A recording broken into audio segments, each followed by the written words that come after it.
Number 10. Tales from the Dark Multiverse Batman Hush. I actually really love this story, but it's also kinda out there, especially when you consider it has its own sort of theme song and a very creepy tone. In Tales from the Dark Multiverse Hush, Bruce Wayne is the one who becomes a version of the Hush character. It would be more accurate though to say that he becomes a version of Hush and Batman if they were kinda like combined together. Here, Thomas Elliot instead becomes a rich billionaire playboy and also corrupt senator, allying himself with Talia al Ghul. He manages to make it so that Bruce was locked away in Arkham Asylum. Despite feeling slightly guilty about doing this to his childhood friend, overall Elliot is pretty okay with the way Bruce is imprisoned and treated there. However, after faking his death, Bruce Wayne manages to escape Arkham and becomes Elliot's worst nightmare. And just for a fun fact, he doesn't go by Hush in this one though, he's the Silenced. Shh. Get it? Still like Hush. Number 9. JLA the Nail. This is an Elseworld story that centers around a literal nail. The nail in question is one that punches Martha and Jonathan Kent's tire, thereby preventing them from intercepting and adopting little baby Kal-El, who would grow up to become Superman. Or at least he would have grown up to become Superman if that's what happened. In this world, instead, there is seemingly no Superman. As such, Lex Luthor is successful in making the JLA a band of outlaws. Instead of them being celebrated heroes, they're kind of considered to be somewhat criminal, despite of course their noble intentions. What I will say is at least a lot of this artwork is pretty good. Most of the limited series ends up being kinda dull, save for a few scenes and plot points. The parts that I found the most interesting were one where Selina gets therapy while sexy posing on a desk, another being a fight involving Joker with anti-grav mitts versus Batman, which takes place after Joker has successfully killed Batgirl and Robin. Batman ends up broken as a result of the Joker's actions here. We later learn that the Superman of this universe is basically a very sensitive Jimmy Olsen who is bonded with the remaining traces of Kal-El's DNA found in this crash-landed spaceship. Jimmy doesn't like it when people laugh at him. He ends up in a fight with the real Kal-El, another interesting part of the 3-issue series, who it turns out was adopted by the Amish, hence why he never became a hero, as he preferred to stay within his community. So we get an Amish Superman, and then we also get Jimmy Olsen Superman, but he's pretty much evil. Also, what is that costume he's wearing? Sorry Jimmy, I didn't mean to laugh at you. Sorry. Alright friends, before we move on to this next spot, if you are loving this list and you want even more multiversal tales, let us know that you love it by giving this video a thumbs up. And also let us know in the comments what other multiversal tales you have loved or you have thought are super weird, or that you loved and thought were weird. I mean, they don't have to be mutually exclusive. Number 8. Tales from the Dark Multiverse Wonder Woman War of the Gods. I don't even know what to really make of this multiversal story. All I can tell you is buckle in because this dark multiverse story is, yeah, dark. To be fair to this one shot though, I don't really even know what to make of the War of the Gods story in the main continuity, which I also found a little confusing, so it makes sense that this is where I would be as well with the dark multiverse version. A little confused. In this story, the Amazons of Themyscira end up in a war with the United States. When Diana is pulled into a battle with Hecate as a result of these events, where in the main continuity Hecate was defeated by Wonder Woman's lasso of truth, here she just ends up planting a seed within Diana's mind. Diana defeats her, but only temporarily. Following the death of Hippolyta, her mother, Diana is left weak, fearful, alone, and resentful, and this is when Hecate is able to take over. Unable to free her, all of Wonder Woman's friends die trying to. The only way to contain Hecate Wonder Woman is with magic, and many of her magical colleagues actually die in the attempt to do so. Hecate as such ends up chained, but of course so is Diana, unable to find the hope to escape her own internal prison. Of course, like most dark multiversal tales, we end on a pretty dark and tragic note. But that's okay, Zatanna's never gonna give up! Coming in at number 7, we have the Captain America from the Age of X event. This Captain America seemed to be mostly the same as the mainstream Marvel Universe's version, but with one clear difference. This guy hated mutants. With the Avengers serving as a team dedicated to wiping out, or at the very least capturing, all members of the X-Men and mutant kind, this version of Steve Rogers only began began seeing the error of his ways after killing Mystique and realizing she was protecting a group of innocent mutant children. Horrified at what he'd been a part of, this Captain America would kill his friend Iron Man to stop the mutant slaughter, and was overall just a really weird and twisted take on a hero that usually always fights for the underdog. Coming in at number 6, we have Werewolf Captain America, an incident that actually happened to the real Steve Rogers rather than an alternate dimension counterpart. While investigating the disappearance of astronaut John Jameson alongside a slate of attacks that appeared to have been committed by a werewolf, Captain America was attacked by a mind-controlled Wolverine and knocked unconscious. Cap then found himself injected with a wolf serum by the villain Nightshade and transformed into a much furrier variant of his usual self. Unfortunately for Nightshade, Cap's leadership qualities didn't decrease in wolf form, and he quickly organized a rebellion amongst the other werewolves, overthrowing their master and finally finding a serum that could change them all back into human form. Coming in at number 5, we have the infamous Iron Cap. In the alternate universe of the Bullet Points miniseries, in which various Marvel heroes have had their origin stories all switched around, Steve Rogers is unable to take the super soldier serum, but volunteers for an experimental exoskeleton to join the war effort. Encased in an iron suit that has to be connected to his heart, Steve Rogers becomes both a captain and Iron Man, using his newfound technology-based strength to push back against the forces of Hydra and help the Allied forces win this universe's version of World War II.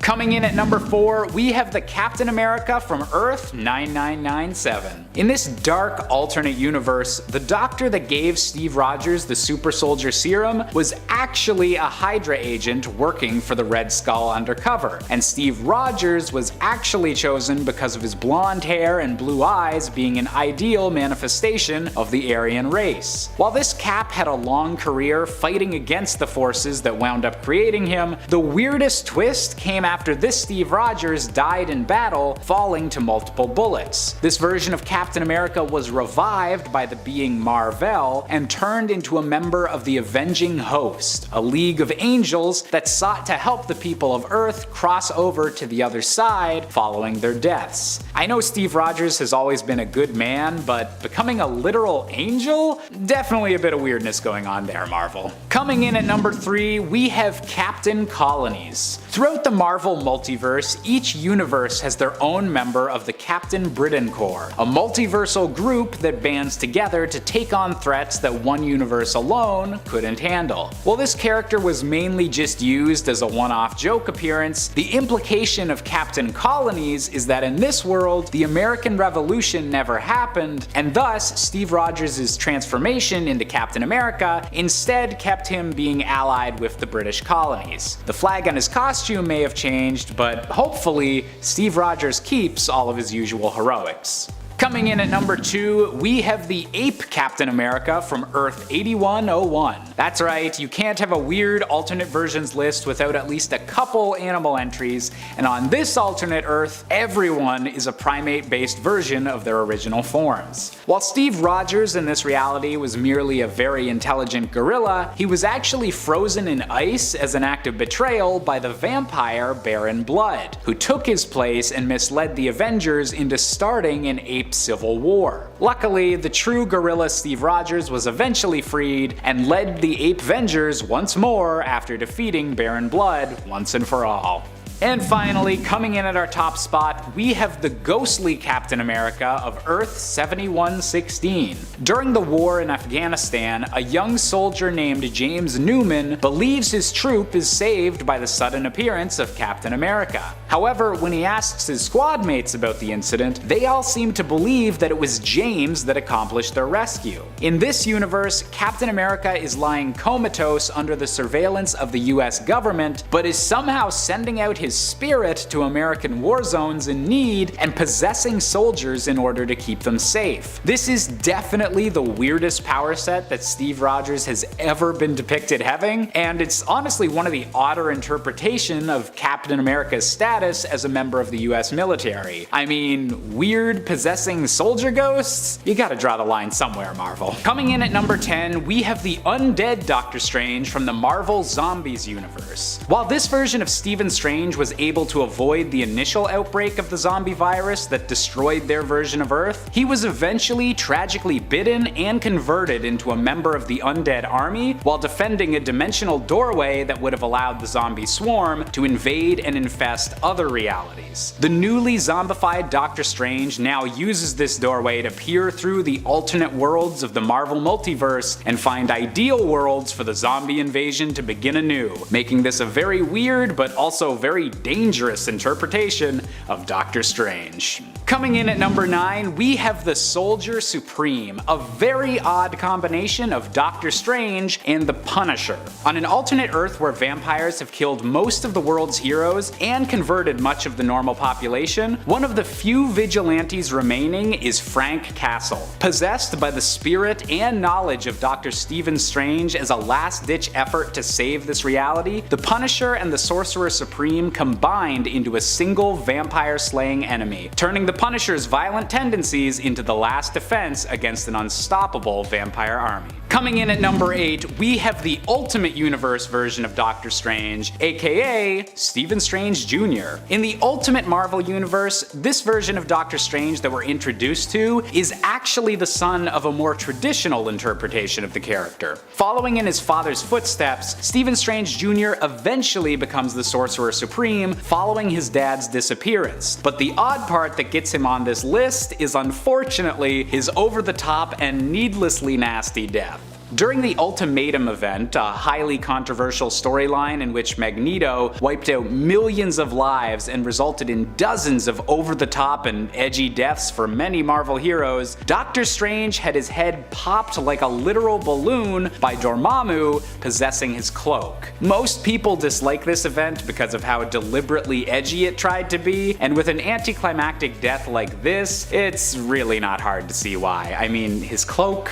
Really? At number 7, we have Ultimate Captain America, a character that probably wasn't intended to be read as weird when first created, but has since turned out to be a bit more of a unique interpretation of the character. Notably more destructive, assertive, and just a bit grumpier than most other interpretations of Steve Rogers, he could be seen as a different interpretation of American patriotism than more classical versions of the character take from. In another wild and tragic twist, this Cap's version of Red Skull is actually his literal son, the result of his last night with his World War II era girlfriend, Gail Richards. Completely unknown about by Steve and born after he was frozen in ice, the baby was taken by the military and grew up in foster care. Growing up with an inferiority complex, this child would eventually scar himself and become the criminal mastermind, the Red Skull. Talk about a messed up family, Steve. Coming in at number 6, it's Steve Rogers. No wait, it's Stephen Strange. No wait again, it's actually Stephen Rogers, Soldier Supreme. In a pocket dimension known as Warp World, where every soul of the Marvel Universe has been merged with that of another, Doctor Strange and Captain America were DNA digivolved into the combined form of the Soldier Supreme. In this unique part of the multiverse, the superhuman experiments done by the Allies during World War II were achieved through magic instead of science, with the weak and scrawny Stephen Rogers being taught the ways of dark magic and learning powerful sorcery. With a best friend known as Bucky Wong, a literal Winter Soldier after he becomes a ghost, this combo of characters is definitely a standout in a multiverse full of standouts. At number 5, we've got the alternate future showstopper of Danielle Cage, the Captain America of the future. The grown-up child of both Jessica Jones and Luke Cage on Earth 15061, Danielle has taken up the mantle of Captain America in a Manhattan where climate change makes flooding incredibly frequent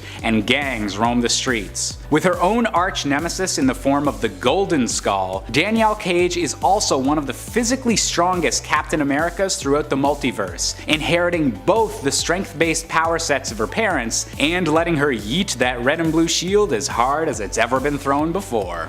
Coming in at number 4, we've got a bit of a change of rank with Colonel America, aka Zombie Cap. In a world where an infected sentry brings a zombie plague from beyond the stars, and also where Steve Rogers has achieved the rank of Colonel and the presidency of the United States, America's hero is bidden along with many of the Avengers when they try to contain the sentry situation. The Colonel is even the one to eventually bite Spider-Man on the shoulder when the younger hero tries to help. This zombified version of Steve Rogers retains all of his powers and more, surviving with half of his brain exposed until he was finally defeated by his enemy the Red Skull during a final battle over who gets to devour the corpse of Galactus. Definitely some very, very weird stuff. At number 3, we've got another character with a Dragon Ball Z style fusion in the form of Clark Kent, the Super Soldier. And no, this didn't suddenly switch over to a DC Comics themed video. In the Amalgam universe, where the Marvel and DC multiverses have been compressed and combined into one unified world by the megaversal beings known as the Brothers, Super Soldier is the result of mixing the backstories of both Captain America and Superman.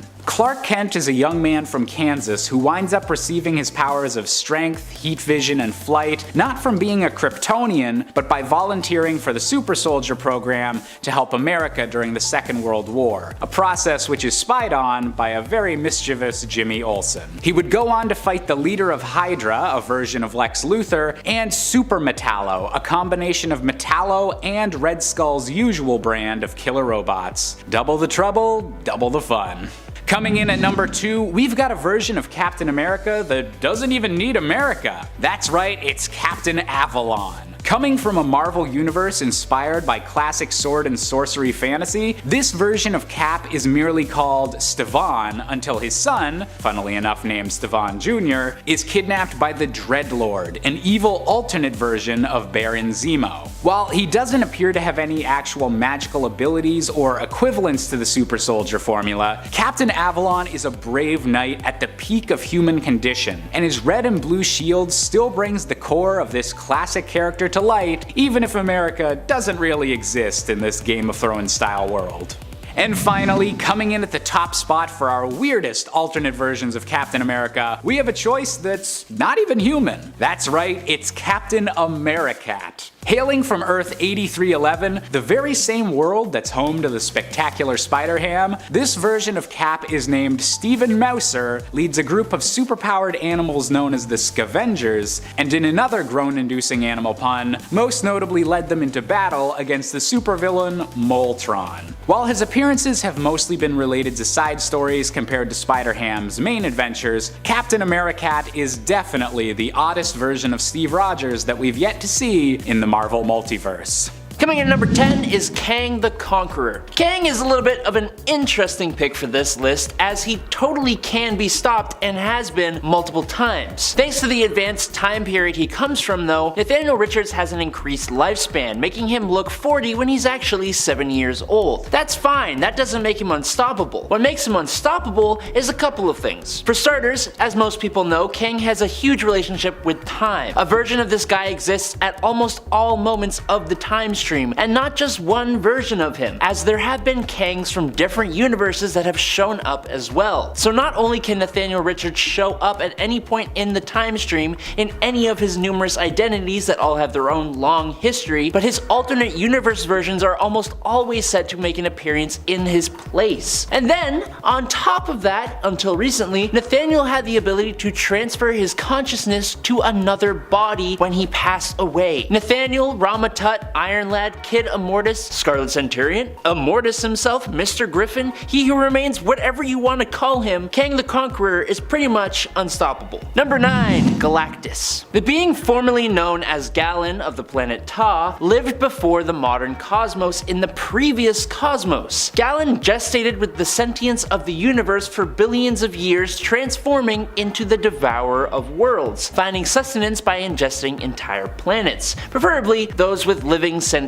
beings that have much more energy for him to harness. Now when Galactus destroys and consumes a planet, he is sort of bringing balance to the universe, kind of like how life is given and taken away every day on Earth, which makes him an essential part of the universe. He's known for the destruction of the Skrull Empire and has attempted to devour the Earth so so many freaking times. And I guess other planets for that matter too, or whatever. Galactus is also famous for his heralds such as Silver Surfer and the Cosmic Ghost Rider, and so many others. And while they are all powerful beings themselves, usually even before they gain the herald power boost, they don't hold a candle to Galactus himself. His only caveat is that Galactus's power depends on his planet's consumption, so a weakened Galactus has been taken out before, but if he eats like 4 or more planets or something, he's been able to defeat multiple mad celestials all by himself. He's powered by food, and I think pretty much all of us can understand that. Coming in at number 8, Abraxas. Abraxas is the polar opposite of the cosmic entity Eternity. So, being the opposite of Eternity, his whole reason for existing is to destroy all of the multiverse, which, I'll be honest, there are a few different characters in Marvel who exist for that reason, and funnily enough, a bunch of them are on this list. Abraxas is tied to Galactus too, because when Galactus would consume a planet, it would keep Abraxas in check. So, when Galactus is taken off the board in Galactus the Devourer, Abraxas is released and begins his path of ultimate destruction. As a cosmic entity, Abraxas' powers are essentially limitless, and his whole existence is kind of important to the universe, which means he can't really be taken out like a normal villain. So, how the heck do the heroes come out on top against this guy? Well, in Fantastic Four number 48 to 50, we learned of an incredibly powerful weapon called the Ultimate Nullifier. It was used back then to threaten Galactus and stop him from destroying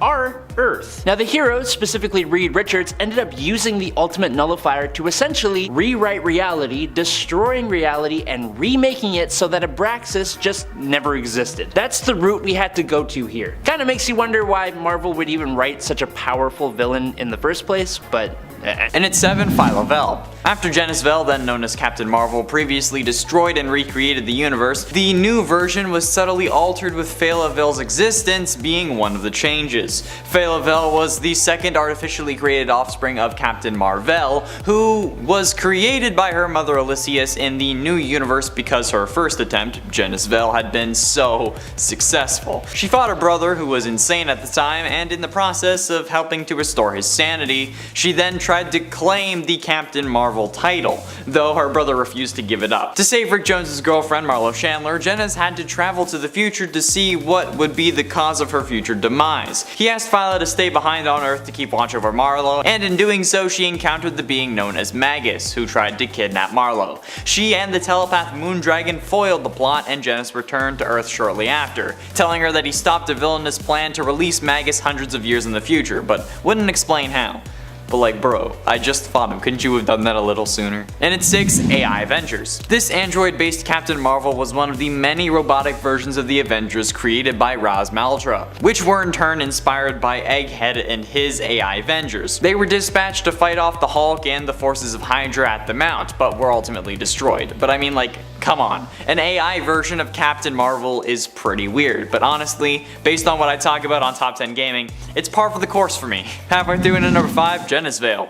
After a falling out with Captain America, Rick Jones found himself mentally drawn to a pair of extraterrestrial golden bracelets, the Nega Bands. Donning the bands, Rick slammed his wrists together with all of his might, and his atoms traded places with those of the exiled Kree Captain Mar-Vell. Joined together, Rick and Captain Marvel lived a shared existence. During the epic Kree-Skrull War, Rick and Captain Marvel became pawns of the Kree Supreme Intelligence, who unleashed the untapped psionic potential of Rick's mind, the Destiny Force, to put an end to the war. Sometime later though, as a result of the exposure to deadly nerve gas, Captain Mar-Vell perished from incurable systemic cancer. As Rick slowly began to move on with his life, eventually getting married, Mar-Vell's love, Elysius, felt more alone than ever. Using Titanian science, Elysius sampled some of Mar-Vell's genetic structure to conceive a child, Genis. To protect him from Captain Mar-Vell's enemies, Genis was artificially aged to maturity and taken to an isolated world where he would be safe from harm. Upon discovering of his true lineage though, Genis donned wristlets modeled after the Negabands worn by his father and was determined to carry on his father's heroic tradition, eventually calling himself Captain Marvel. And at 4, William Mar-Vell.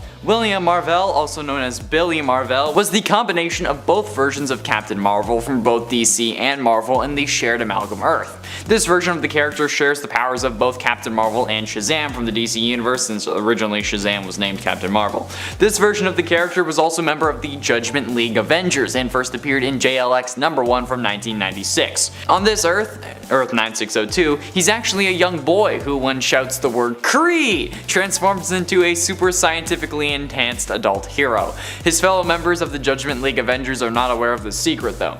After Angel Hawk, Canary, and Goliath found Super Soldier, Captain Marvel soon joined and formed the Judgment League Avengers. He was then transported by Doctor Strange Fate with other members of the Judgment League to battle Thanos.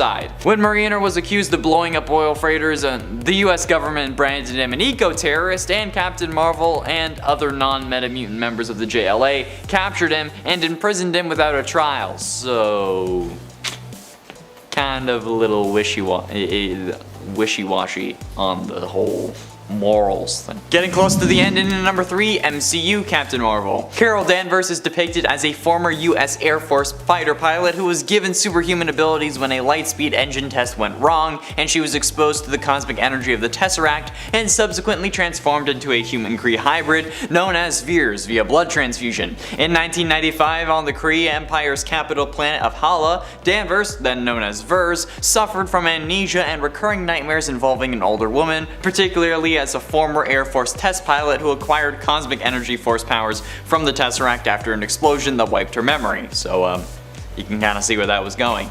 But I'm including this version of Captain Marvel not because she's weird, but because for some reason everyone seemingly hates this version. So much so that when I mentioned how the MCU Captain Marvel could beat the MCU Hulk, since MCU Thanos beat him and she was going to beat MCU Thanos if he didn't have the Power Stone at least, everyone still got mad at me. And some still hate me to this day. You should have seen my DMs after that video went out. And still, sometimes I get messages about how some of these fans hate me, okay? All because of my little second video on the channel. And that's the reason I included this, so I can finally say my piece. Redemption is finally mine! Penultimately, in at number 2, Marvel. Marvel is the Captain Marvel of the Marvel Ultimate Earth, Earth 1610. For millennia, an ancient extraterrestrial race called the Kree have tracked and studied a mysterious planet-eating creature they called Galactus. Sounds like a Skyrim shout. The Supreme Intelligence restricted this knowledge to specially trained high-level Kree, fearing that if the true nature of Galactus became common knowledge, it would drive their race insane. Several years before Galactus was due to arrive in the Sol system, the Kree staged a covert observation mission on Earth, and Plus Commander Marvel underwent massive nanosurgery to appear human, going undercover as physicist Dr. Philip Lawson to investigate the human race. Growing fond of humans, Vel joined S.H.I.E.L.D.'s ACES program to speed up humanity's progress of the stars, helping to develop a zero-point energy source for manned spaceflight. On the day that the ACES 01 test article was going to be launched, the base was attacked by a Kree kill form with orders for Vel to aid humanities no further. Refusing, Vel just obliterated the kill form, but the effort left him powerless and he was captured by S.H.I.E.L.D. After questioning by General Nick Fury and Captain Carol Danvers, Vel briefed them, the Fantastic Four, Iron Man, and Thor regarding the existence of Galactus and, kind of updated them on the whole situation. Finally, in at number 1, Actor Marvel. The man who would one day be known as the Captain was an ordinary but slightly stupid human from Brooklyn. He spent his life frequenting bars and getting into fights. As a child, his alcoholic mother hung his teddy bear from a noose, so yeah, that would kind of mess you up. However, after gaining his powers and joining the anti-traitor group known as Next Wave, the Captain would want to change his name. While looking into using the name of Captain Marvel, he actually found out about someone totally different from the Captain Marvel of Earth 616 that we know. Instead, he learned about an adult film star who was using that name. Yes, you heard me right. When trying to use the name of Captain Marvel, the Captain came across an adult film actor who was using this name. And honestly, I think that's probably one of the funniest versions of this character that there is. I don't care if it's not Carol Danvers or Marvel, but it's someone going by the name of Captain Marvel making adult movies. Okay? And you know that's gonna be a number 1 spot for me, hands down. Technically, Okay, technically there is an Earth where all the Marvel characters are adult stars. And the MCU is just one big adult film franchise, which I guess would make the Avengers movies giant. Kicking off the list at number 10, Anthony the Vampire. Making his first appearance in Ultimate Avengers issue 14, Anthony was the greatest vampire hunter who ever walked this earth. He trained Daredevil, Blade, and Edward Cullen. Okay, the last one I lied about, but still, you get it. When he meets up with Blade later on, he has a new look. He was eventually bitten by a vampire, so he became their leader as well. The coolest part about Anthony is that he uses a Mark 1 Iron Man suit to get around during the day, so the sun doesn't, evaporate him or whatever. He captured and turned Smart Hulk into a bloodsucker, but his armor was stolen and used by Stick to fight back. Another Tony, another suit. Imagine you're in trouble and this guy rolls up on you. What a surprise that would be. Issue 16 of Ultimate Avengers opens with a great Twilight parody, but this is also the last time we see this Iron Man take flight. And that's because Hulk punched his head off, and usually when he does that, you don't come back, vampire or not. Number 9, Iron Lantern. From the Amalgam comic universe, Iron Lantern is of course a millionaire who is in charge of Stark Aircraft. While he's working on a flight simulator, it straight up took off and flew him somewhere else. Best simulator ever, if I do say so myself. Then he crash landed on the ground, injuring Stark, and he realized he was brought to a crashed alien spaceship. That spaceship belonged to none other than Roman Sir, who died before getting a chance to talk to Hal Stark. Not being in the best condition, obviously, after the rocky landing, Hal started working with his newfound tech on a new suit, hopefully to save his life. The Green Lantern upgrade of his suit saved his life for sure, but it also gave him the power to create anything out of green energy. He used a battery that reminded him of a lantern to do so. And then he went on to fight the aliens that had shot down Roman Sir and continued fighting enemies such as Madame Sapphire and Mandarin Esto, who, yes, you already know exactly what I'm talking about. Before we continue on with this list, if you want to go ahead and give us a thumbs up, that would be great. It really helps us out here quite a bit. You're the best. Thank you so much for watching. Let's get right back into this list of weird Iron Mans. Number 8, Lord Iron. Coming from Marvel 1602, Lord Iron was amongst the other heroes who rose to fame, but a little bit back in time. See, Captain America was literally shot back in time, so the Age of Heroes has to begin there. And in turn, we get some fun versions of our Avengers. Anthony Stark was taken and held captive in the Holy Land during the English and Spanish War, a little different than the cave that he ended up with in our time. He was forced to make weapons still for them for weeks, mirroring Tony's origin in a fun, older way. David Banner was torturing him this time around though, so Anthony makes his own suit powered by lightning bottles. Okay. Now it doesn't matter which timeline Tony ends up in, he's destined to be Iron Man one way or another. Coming in at number 7, we have the powerless Dr. Stephen Strange. In issue number 40 of the first volume of Marvel's original What If comics, we got to see an alternate reality where Baron Mordo wound up becoming the Sorcerer Supreme. And while most of the story would focus on Mordo's misadventures in the role, Doctor Strange's role in it is definitely unique to say the least. When Stephen Strange showed up on the Ancient One's doorstep, wondering if there was any possibility the mystic arts could heal his hands, the Ancient One simply taught him some anxiety-decreasing meditation, and then sent him on his way, making Strange believe that it was all some sort of yoga retreat. This version of Strange would go on to merely become a peaceful professor at a medical school, which, compared to the Sorcerer Supreme's usual lifestyle, is definitely a little bit, well, strange. Coming in at number 6, we have Strange Supreme from the first season of the Disney Plus show, What If? In an alternate timeline where instead of losing his hands in a car accident, Stephen Strange instead has to endure the loss of the love of his life, Dr. Christine Palmer. Desperate to bring her back, Strange trains in the mystic arts but finds himself drawn to much darker powers as he realizes that Christine's death is a fixed point in this timeline, and it would take an incredible amount of magical power to undo it. Turning to the dark side and becoming Strange Supreme, Strange absorbs centuries worth of magical beings before finally absorbing even his own better self. Tragically, even when he does have enough power to save Christine, she is disgusted at the monster he's become to save her, leaving him alone as the entire universe collapses around him. Coming in at number 5, we have the elderly Doctor Strange from Earth 982. An alternate universe that mainly focused on potential children of Marvel heroes and the next generation of crime fighters, Earth 982, or MC2 as it's more commonly known, is also home to one of the most unique versions of Doctor Strange, because instead of his traditional salt and pepper look, this Stephen Strange has gone full Gandalf the White. Having long since retired from the position of Sorcerer Supreme, an elderly Strange is called back into action as a master of the mystic arts when the new wielder of the role, Doc Magus, begins to tamper with darker powers. And while Strange would need help from the younger generation of heroes, this grizzled but still magical sorcerer is definitely one of the coolest looking versions of the character. Coming in at number 4, we have Doctor Strange of the year 1602 from the Marvel series of the same name. In this offshoot of the multiverse where many of Marvel's classic heroes were now born during the era of the 17th century, Dr. Stephen Strange was an advisor to the first Queen Elizabeth, and the right-hand man to the monarchy when it came to all matters relating to magic.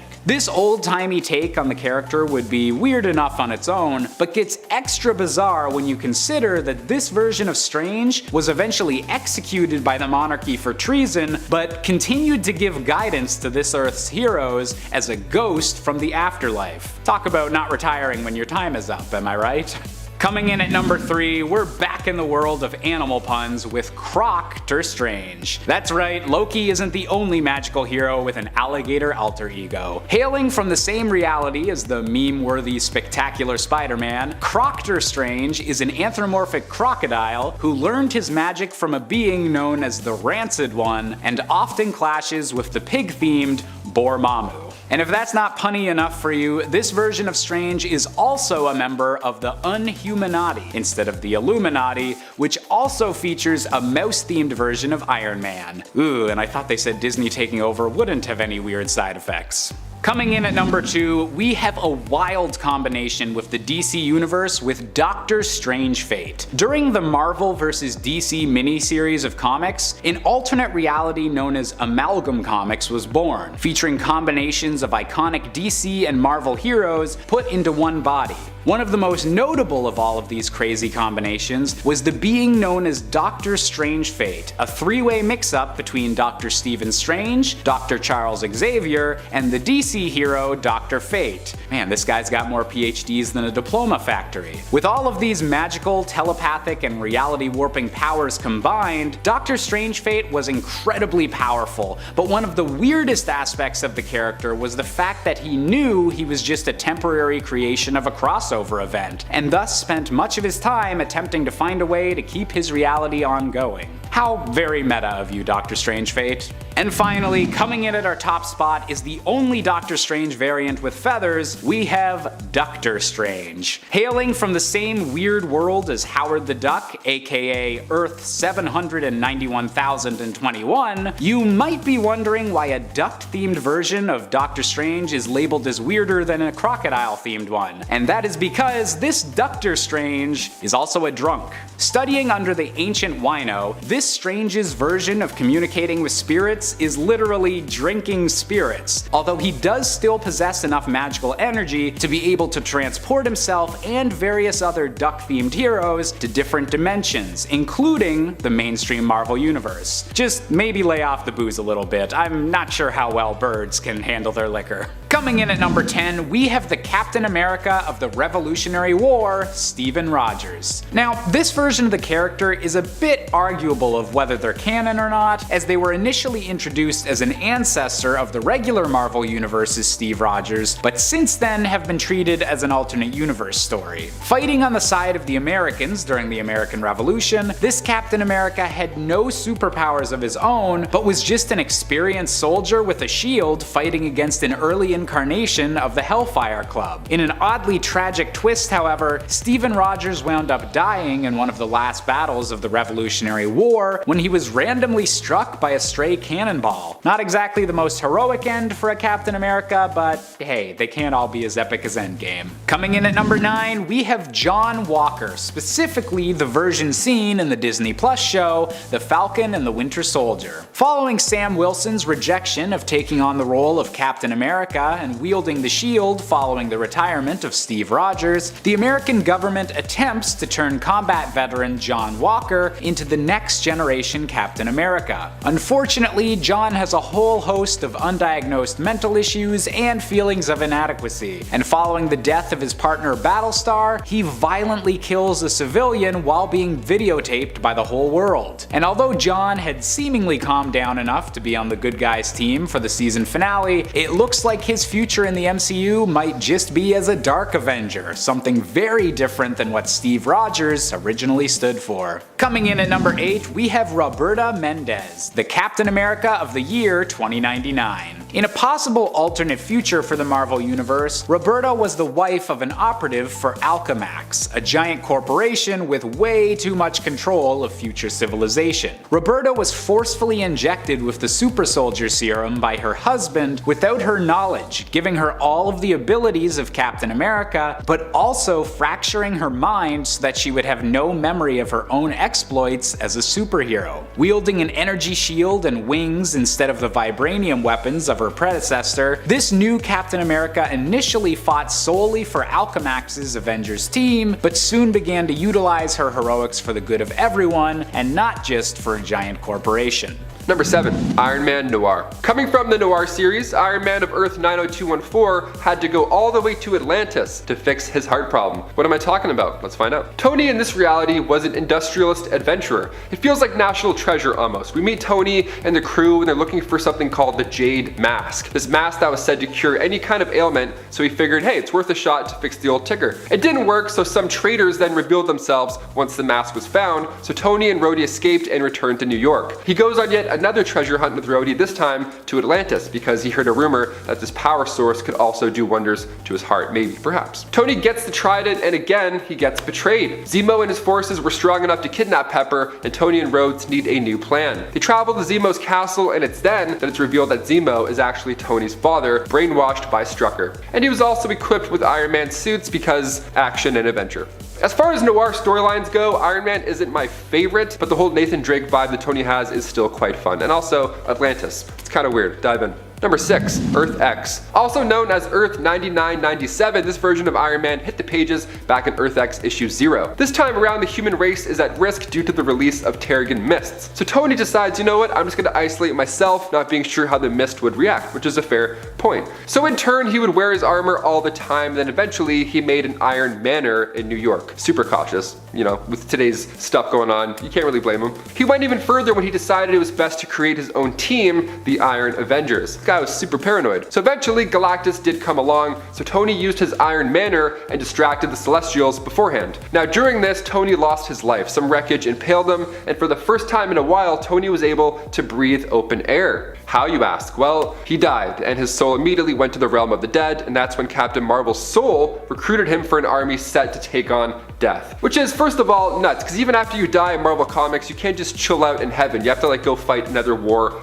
immediately. Come on. But Death did eventually die, and that's when Tony got another huge upgrade in Paradise. Using the High Evolutionary's devices, Tony was changed into this angelic being, of course, still with wings. And he looked like Iron Man, so that's fun. You can customize your own angel outfit once you get up there. That's good to know. Number 5. Tony Doom. Since What If is currently dropping weekly episodes on Disney+, we have to mention one of the more wild issues. What if Tony Stark had become Dr. Doom? It would probably be pretty bad. Yeah, yes, it is. So here in the storyline, that both of them go to the same college instead of Reed Richards being Victor's roommate. So now it's Tony. Two geniuses in one dorm. Sounds like they would make dreams come true, but in reality, it was a living nightmare waiting to happen. Doom tricked Tony into switching bodies Freaky Friday style. And on top of that, Tony's memories were also wiped. So Tony, in Doom's body, gets in heat for the experiment, and in turn, he gets sent back to Liberia. Meanwhile, Doom is in line to take over Stark Industries. He still is Tony Stark, so down the road, Doom Industries was now a competitor to Stark Industries. He's brilliant in any way. The pair end up creating their own armors. Of course, Tony builds a red and gold Doom armor, while Doom makes a green and gray Iron Man armor. I'll give you a second to absorb that. There we go. It's a fun little swap with good action, but it's a little bit too confusing of a Freaky Friday type plot. But it's worth a shot. Go give it a try. Number 4. Dead Man Walking. We look now over to Fantastic Four: The End, released in 2007. Most of Tony's story here was the same, but during the Mutant Wars, Tony lost his life. Now, he didn't get redirected to a paradise where he would then become an Iron Man themed angel. Instead, he uploaded his subconsciousness into an AI. So now he lives through his armors, just swapping back and forth, walking around, which sounds like a solution, I guess, but living forever? Come on, Tony, I don't think that's a way to go, really. Number 3, Steel Corpse. Tony and his suit have always been so close, it's had its back many times, sometimes even acting for itself and making a judgment call. Like in Iron Man 3, it literally woke Tony up from a nightmare aggressively. We love that future tech. But in the Age of X storyline, the suit literally has his back as Tony and the suit begin to merge. Ugh, I'm itchy just reading this. This started right after a virus began taking its toll on Tony. He was rapidly declining health-wise, so we chose a more fitting name, Steel Corpse, to be kind of funny, but also he looks like a corpse, so he's like, nah, I'm just gonna admit it. He, alongside other, much healthier Avengers, were tasked to take down mutants, but when the gang got there, they of course opted to save them instead. Superhero twist of logic, we love it. Only Tony's advanced suit wasn't exactly on board with his new plan, and it started to act out by itself. It still wanted to save the day, although this was not the right way to do it. Captain America had no choice but to end the life of Steel Corpse in order to save the mutants. Number 2, Iron Goblin. Making his first appearance in the Spider Island series, Iron Goblin wasn't made through any reality warping or anything like that. Instead, this happens during the Resistance assault on Spider-Queen, which is sounding crazier than what I just said. Tony Stark ends up getting captured and infected with the spider virus. He's going nuts at this point, so the rest of the heroes try and snap him out of it by using Goblin Formula, which is a solution, I guess. I don't know, read a book, read a comic book, Avengers.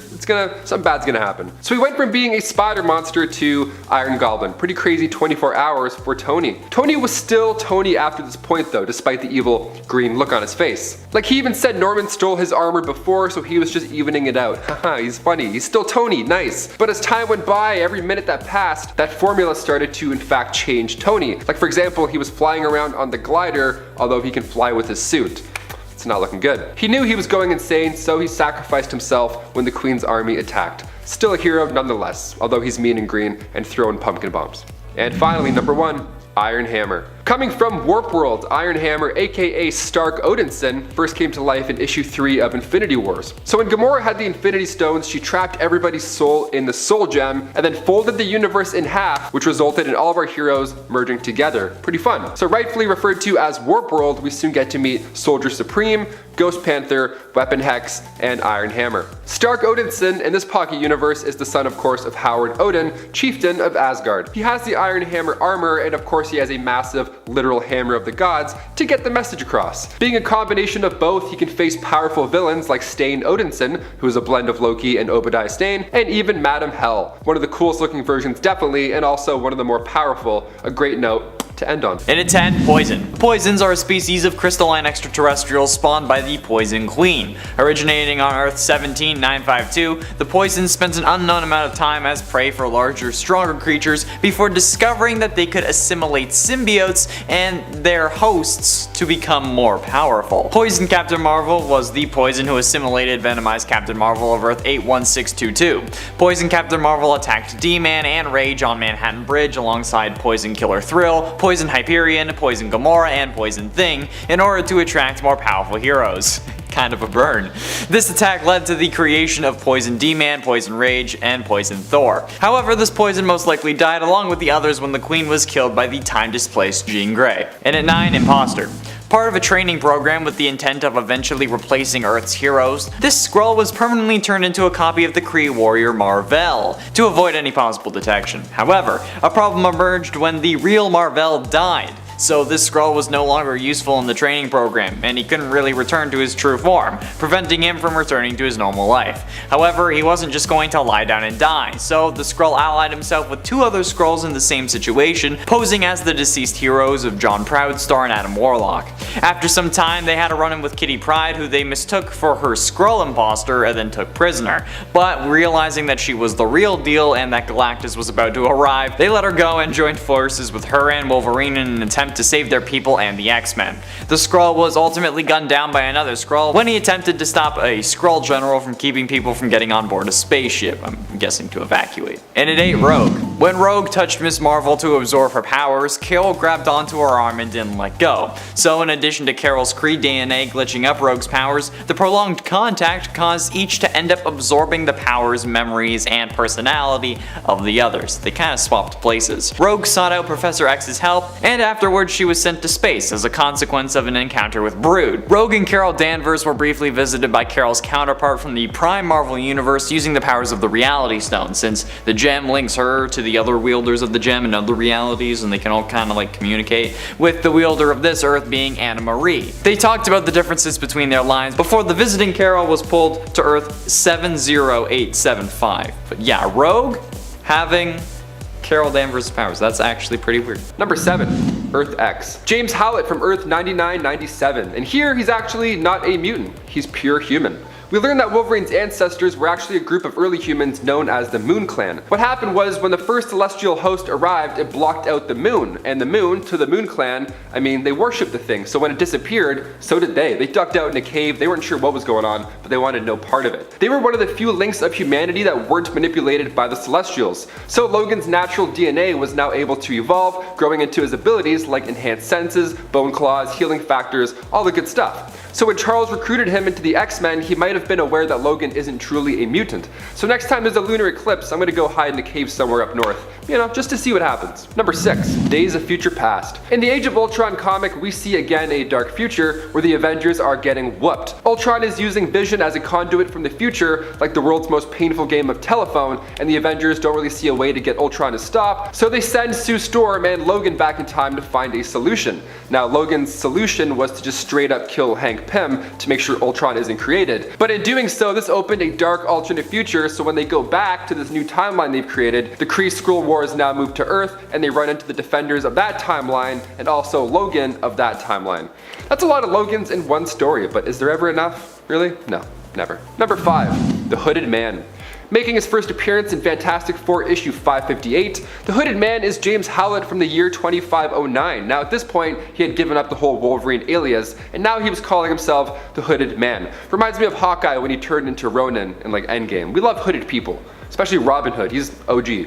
Now in this future, he alongside the Fantastic Four have formed the New Defenders. The New Defenders use the body of a deceased Galactus to travel back in time. They transported their dead world to Earth 616, now their new world. Well, it's literally called that, New World, NU World. It's an exact replica of Earth. Ted Castle and others created this knowing that our current Earth would be uninhabitable in just a mere 30 years. So the New Defenders settled here with present day Fantastic Four, but eventually Logan, aka the Hooded Man, went back to his own reality to rebuild the population with Gaia.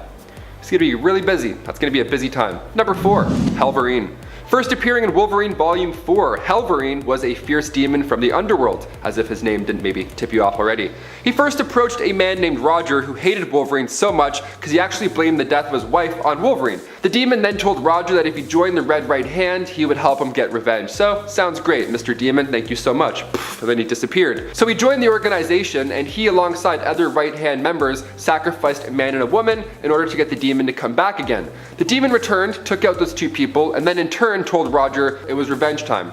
All the while, Wolverine was tricked inside of a van where the founder, leader of the Red Right Hand, performed a ritual to have Helverine take over Wolverine's body. Helverine was then forced to attack all of his close friends, and as dark as this one is, I gotta say, it's one of my favorite versions of Wolverine. Maybe it's the Flaming Claws, maybe it's Maybelline, I don't know. I love him. Number 3, The End. In Wolverine The End, we see an aged Wolverine as he embarks to take down the last of the Weapon X program, all the while he's dealing with himself becoming less immortal. This 6-parter is a great gloomy time. It opens with Wolverine in the snowy landscapes of Canada, struggling to even hunt a deer.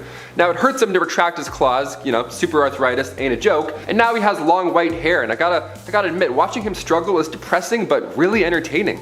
Because in this run he meets his long lost brother who has apparently been watching him for a long time, and his brother tries to make it seem like he's going to help him discover the secrets of his past, but really he's just using him to nuke Vegas. So in the end, literally the end of the end, Wolverine is holding his long lost brother's body. It's quite sad, but definitely worth a read. Bring tissues, you'll need them. Number 2, James Hudson Jr. Jimmy Hudson, okay, first appeared back in the 2010s Ultimate X issue 1, but later on in Ultimate Comics Wolverine issue 4, he was the new Wolverine. Okay, who is this guy?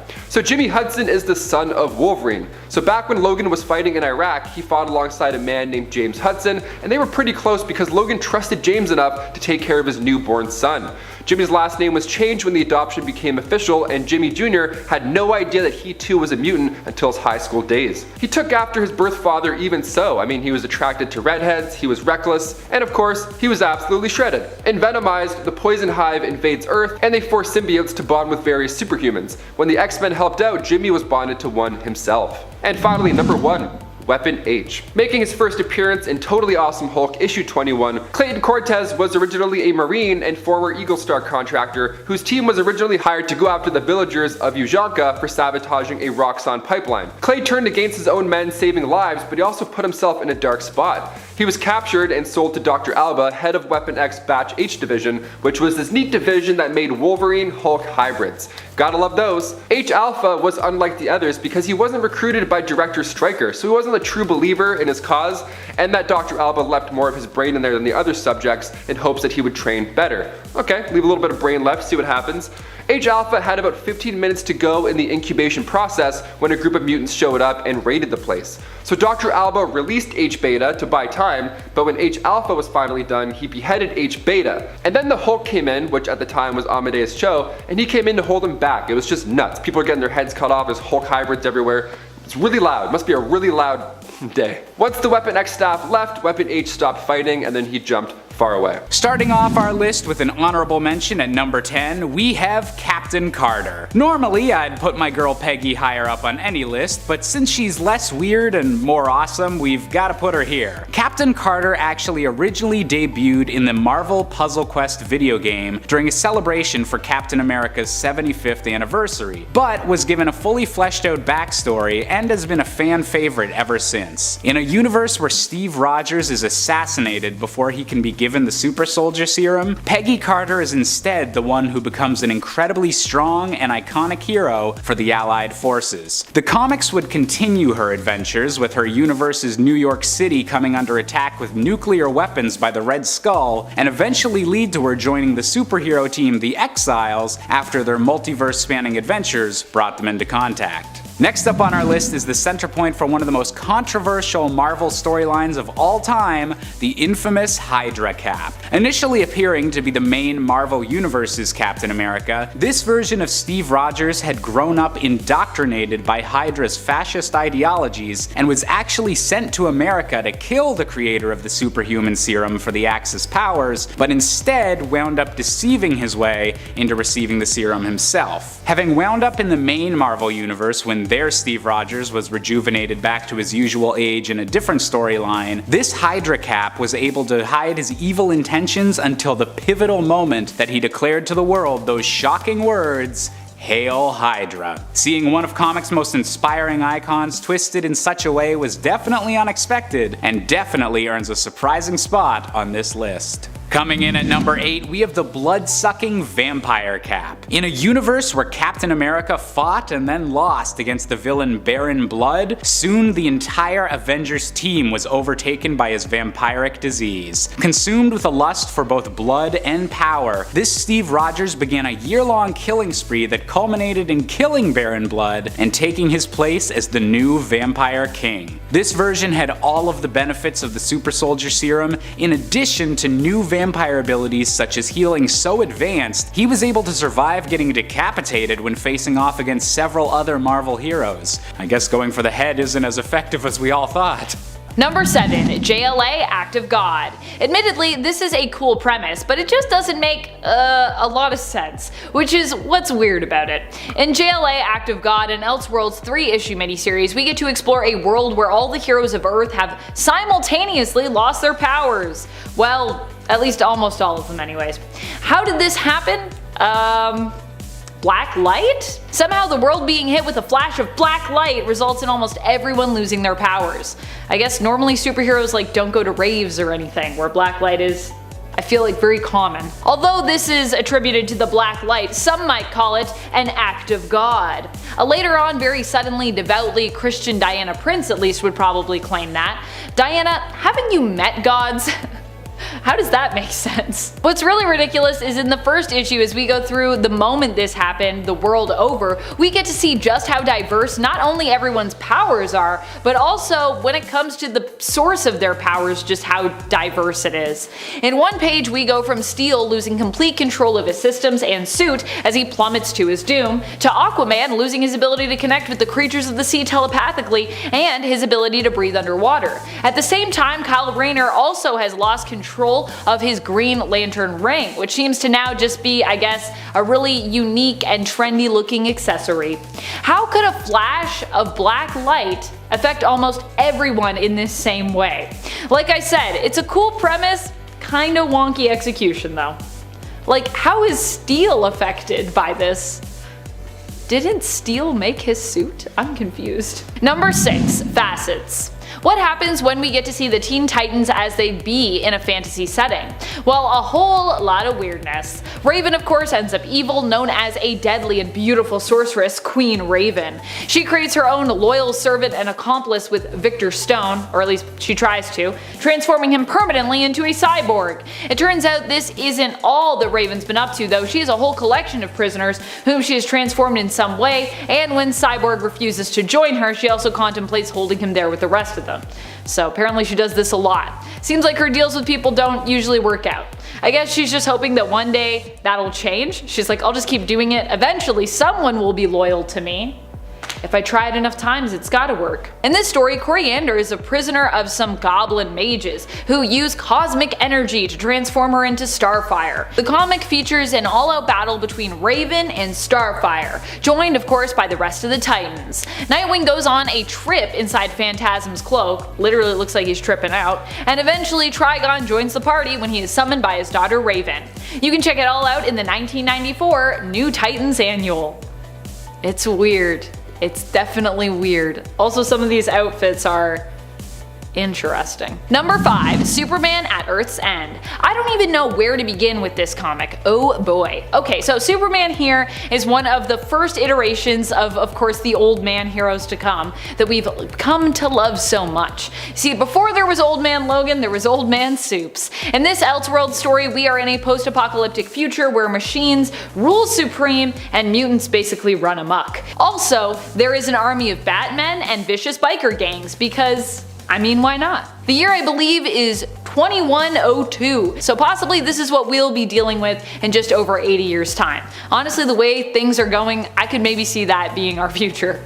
Superman is recharging and recuperating his strength when he hears about the plan to nuke Gotham City. He aims to save the city, but of course without doing any killing because, you know, he's Superman. And of course no guns because he's Superman, except for the part where he uses guns to kill people. Except for that part. Mostly robo and really bad people though, so I guess for Supes it doesn't count.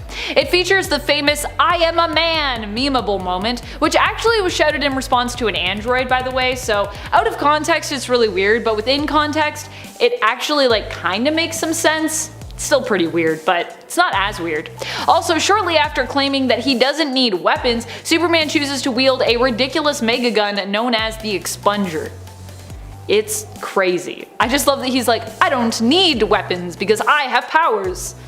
I would never do that. And then like flip to like 2 pages later and he's like, look at this giant expunger. I'm gonna use this mega gun. Number 4. All-Star Batman and Robin. Not so much a story as a full series, but I have other full series on this list, so it's fine. All-Star Batman and Robin consists of 10 issues, all of which are pretty weird when it comes to the depiction and characterization of a lot of our favorite superheroes, villains, and their allies even. Once again, we get a super jacked version of Joker in this comic. We also get a version of Vicky Vale who seems far more obsessed with Superman's manhood and dates with Bruce Wayne than any kind of serious reporting. And of course, then there are Batman and Robin. What a dynamic. Batman in this comic is the worst kind of hero, an entitled one. This is the version who refers to himself as the goddamn Batman and makes Dick eat rats and sleep in the Batcave initially. Because he's Batman and he can do that. He also torments Hal Jordan Green Lantern by painting himself, Robin, and the entire room and corridor yellow, and also serves and consumes yellow food and drink around him, with Batman enjoying some lemonade and Robin devouring what appears to be an all yellow ice cream cone. All-Star Batman and Robin has to be one of the weirdest multiverses out there. and every time I go back to it, I'm like, what is happening? What is this characterization? Number 3, JLA created equal. Okay, so All-Star Batman and Robin is the not so great kind of weird, but JLA created equal is just the weird kind of weird. In this 2-part Elseworld story, we get a glimpse into a world where all the men, or almost all the men, were killed off by an unexpected and sudden plague. The only 2 left alive are Superman and Lex Luthor in this reality, and yet for all the powerful women who remain, this book sure manages to still be about the male characters within it. In Created Equal, Superman attempts to help the rest of the new, almost all-female JLA figure out a way to repopulate the Earth. I say almost because Superman's still there, so yeah. The main concern is how to ensure the survival of the human male gender, as if they made clones, with their technology and resources, they'd actually only be able to produce female ones.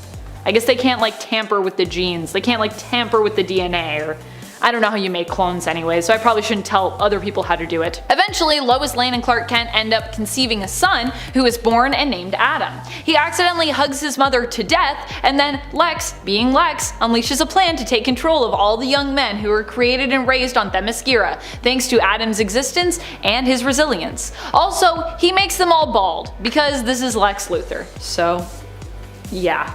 Oh, what a weird story. Come and join me, and also I'll be bald, because you all have lovely hair and it offends me. Number 2, a Batman Reptilian. Ah yes, the story of an alien baby that belongs to Killer Croc because he was influenced by aliens while inside his mother's womb, which is how he's even mutated and also makes him, like, I guess, a hybrid alien-human creation technically.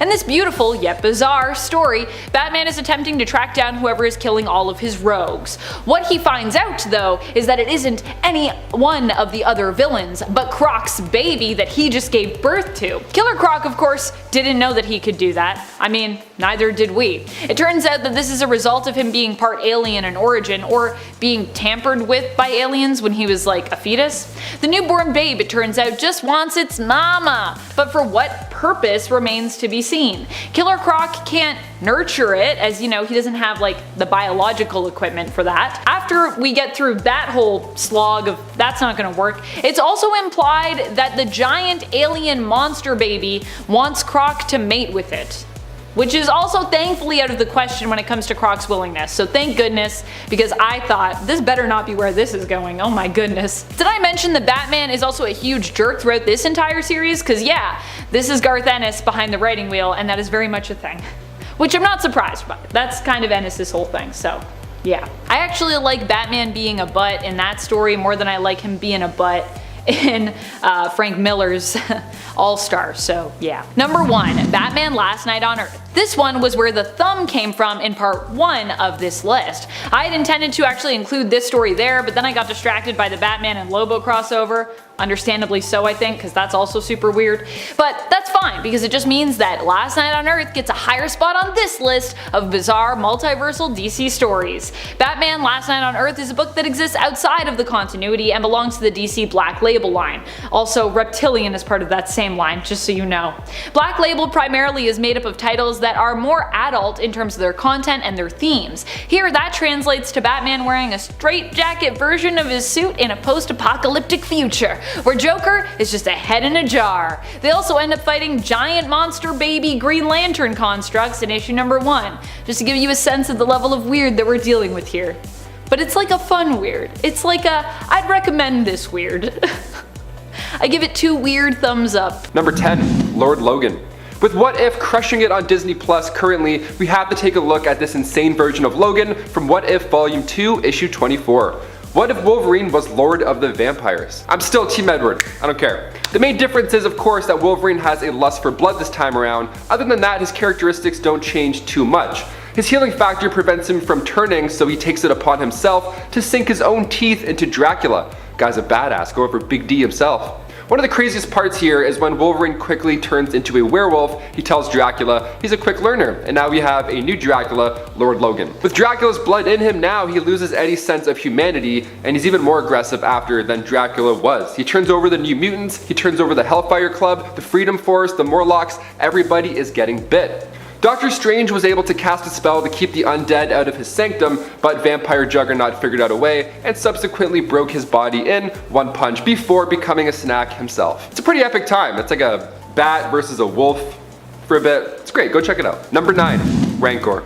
Making her first appearance in Guardians of the Galaxy issue 8 back in the early 90s, Rancor was born in the alternate reality of Earth 691 in the 30th century future of the Guardians. She was a 5th generation descendant of Wolverine, and she wasn't very heroic to say the least. She rules over a colony, and apparently every descendant of the Wolverine family line followed the same dark path. On her 16th birthday, Rancor clawed her father's beating heart out of his chest, and then of course she became the next ruler, and her first plan of attack was to enslave the entire human population. Happy birthday! Do you want a car? No, I want all the humans in the world. Thank you, give me.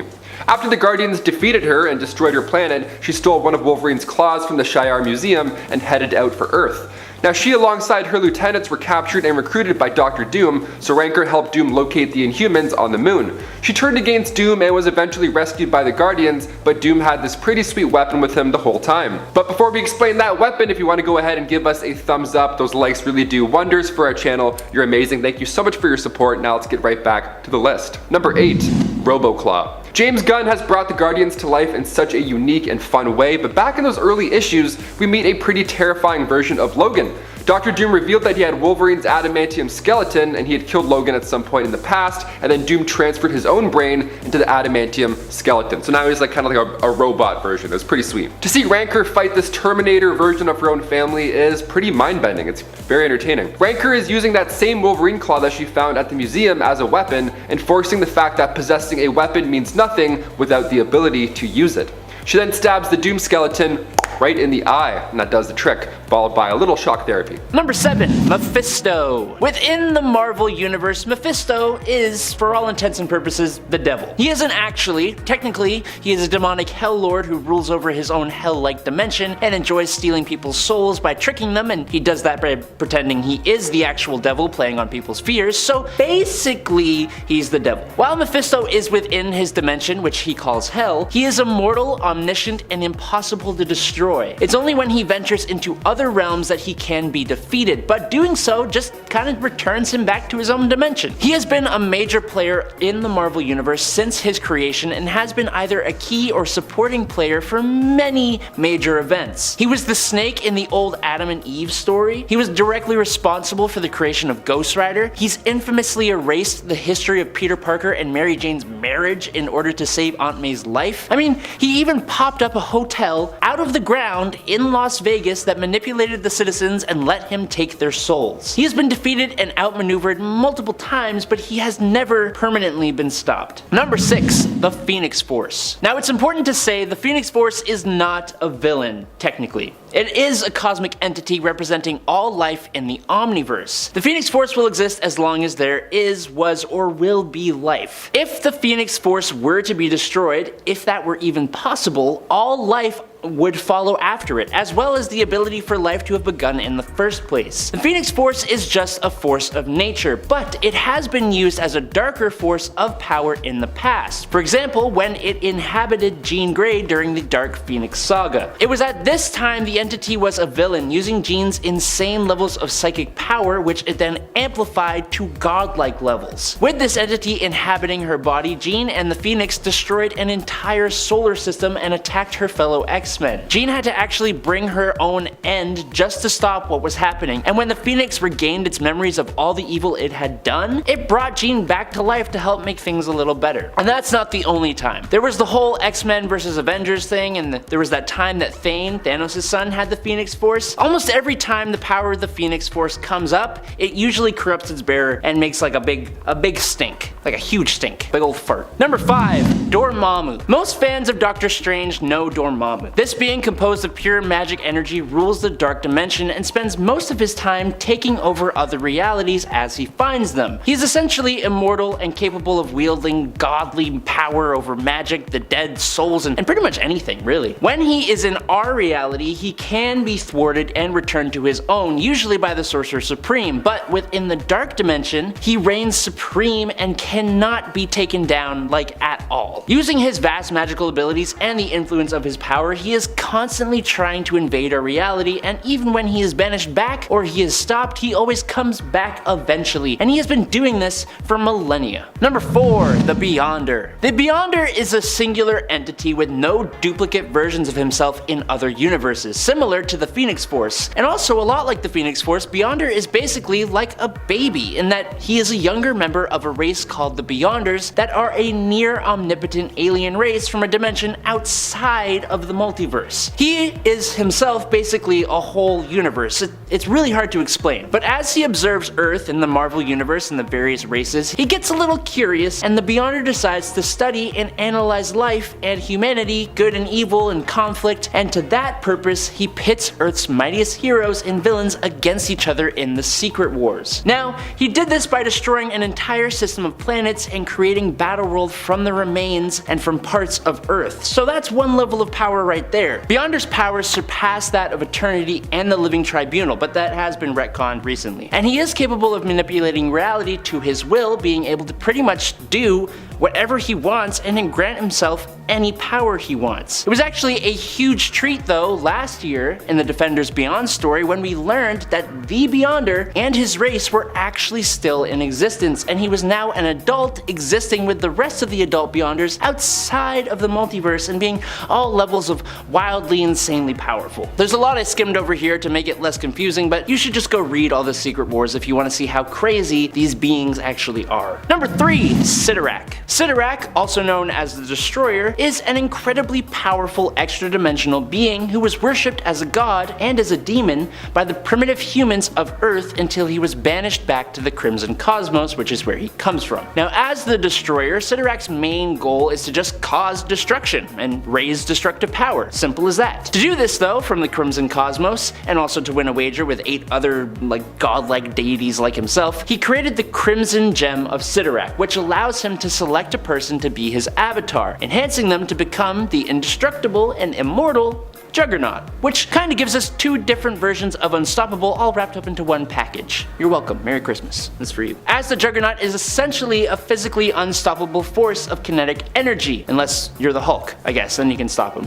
I don't know why. Anyways, Sidorak is such a powerful and unstoppable godlike entity that you will even hear magic users invoking his name to cast some of their strongest spells. For example, the Crimson Bands of Sidorak. Number 2. The Chaos King. While he is relatively obscure, he is nothing to scoff at. Amatsu Mikobashi, first appearing in Thor Blood Oath number 6 in 2006, was mistaken as the Japanese god of chaos and evil, but in actuality, he was an aspect of the cosmic being Oblivion. Now, Mikobashi ruled and thrived over the Earth when it was nothing more than a formless void of primordial darkness. And as such, his goal now is to put an end to creation and bring about a new age of chaos and void and darkness. He is a primordial being who was imprisoned in Yomi, which is the Shinto underworld, which is where he remained for centuries, accruing an army of Oni, which is Shinma demons, and other monsters. Now, during the events of Ares, god of war, Chaos King attacks Olympus after he defeated and controlled the Japanese pantheon of gods, and after the fall of Asgard during Ragnarok. This is what kind of kickstarts his mission in Chaos War, where he slays the Egyptian gods, Celtic gods, Shi'ar gods, gods of Zen law, he takes out Nightmare in the Dream Dimension, destroys Mephisto, and casts Mistress Death out of hell, making her literally run away. And he releases the souls of the damned. He did all that. He has the power to defeat Eternity, and is practically unfazed by attacks from the likes of Zeus. God Hercules, Galactus, Silver Surfer, and Thor together could not defeat Chaos King. To win, Hercules had to literally punch him into a portal to an endless void of nothingness, and this was after he destroyed 98.76% of the entire universe. That's a lot. Number 1. Chthon. Chthon is one of the most powerful demons to ever exist. Even though he predates anything like this, of all the devil-like demons out there, including Mephisto, Chthon is the closest thing to the actual devil. He and his Ngari actually ruled the Earth before the angel Lucifer attacked them, and that was before Lucifer ever rebelled against heaven and became the actual devil. Chthon himself is responsible for all the witches, werewolves, vampires, and other dark creatures, as well as being the master of the most powerful form